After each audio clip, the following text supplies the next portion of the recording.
नहीं बताया ना। अच्छा बात तो की होती, मुझे बताया तो होता। तो इस बच्चे की खातिर किसी भी तरह मुझसे सुलह करने की कोशिश करे। भैया मैंने अगर घर छोड़ा है तो वानिया भाभी के कहने पे। तुमने जितने पैसे मुझसे मांगे थे मैंने तुम्हें दिए। पहले तुम कबीर के पास ना जाओ, लेकिन उसके बच्चे के बारे में उसको बता दो। तमाम सबूत भी खत्म करो और मेरा नंबर भी डिलीट करो। अस्सलाम वालेकुम नाज़रीन, बड़े भैया ड्रामे की नेक्स्ट एपिसोड में देखेंगे कि कबीर फ़ोन करता है अमीर को और कहता है कि मैं तुमसे माफ़ी मांगना चाहता हूँ कि महविश की वजह से तुम लोगों को घर छोड़ना पड़ा। मुझे नहीं पता था कि महविश ये करेगी। तो अमीर कहता है क्या मतलब, आपको किसने कहा कि हमने महविश के कहने पे घर छोड़ा है? तो कबीर कहता है तो अमीर कहता है हमने महविश भाभी के कहने पे घर नहीं छोड़ा, वानिया भाभी के कहने पे घर छोड़ा है। मतलब अब वानिया की असलियत सामने आने लग गई है, क्योंकि ड्रामा अपने इख्तिताम को पहुँच रहा है।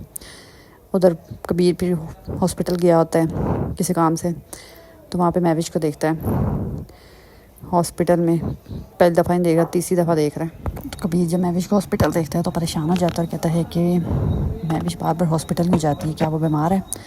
अब उसको समझ नहीं आता वो कैसे पता कराए। उधर महविश घर जाती है तो उसका बाप कहता है कि अगर तुम्हें कबीर के साथ नहीं रहना तो मत रहो, लेकिन उसको उसके होने वाली औलाद के बारे में तो बताओ, ये उसका हक़ है। तो महविश कहती नहीं, मैं नहीं बताऊँगी। मैं नहीं चाहती कि वो मुझसे सुलह करे और माफ़ी मांगे इस सूरत में कि मैं अपने होने वाले बच्चे की सूरत में, मतलब उन्हें अपनी गलती का एहसास ना हो। इसलिए ना मैं बताऊंगी ना आप लोग बताएंगे। महविश मना कर देती है अपनी माँ बहन और बाप को। उधर वानिया फ़ोन करती शुएब को और उसे कहती है कि तुम्हें जितने पैसे देने ना मैंने दे दिए, मुझे ब्लैकमेल करना ना बंद करो, और तुम्हारे पास जो भी मैसेजेस हैं, मेरी कॉल रिकॉर्ड और जो प्रूफ हैं सब डिलीट करो, समझ आई? वरना मुझसे बुरा कोई नहीं होगा। अब और पैसों की डिमांड ना करना मुझसे, क्योंकि शुएब के पास अब कोई और ऑप्शन तो है नहीं। फरीहा भी घर छोड़ के चली गई, अब उसके पास पैसे भी नहीं है। पहले फरीहा को यूज़ कर कहीं ना कहीं से पैसों का बंदोबस्त कर ही लेता था, लेकिन अब बिल्कुल कंगाल हुआ है। अब उसके पास ऑप्शन है सिर्फ वानिया। उसी को ब्लैकमेल करके फिर थोड़े बहुत पैसे बना लेता है।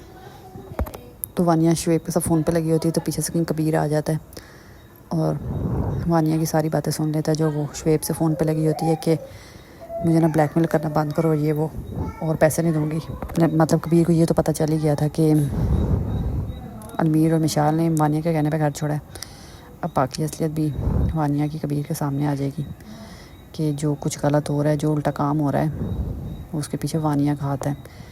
वो इस सब की ज़िंदगी बर्बाद करने पर तुली हुई है। कबीर पहले भी ये जानता था, लेकिन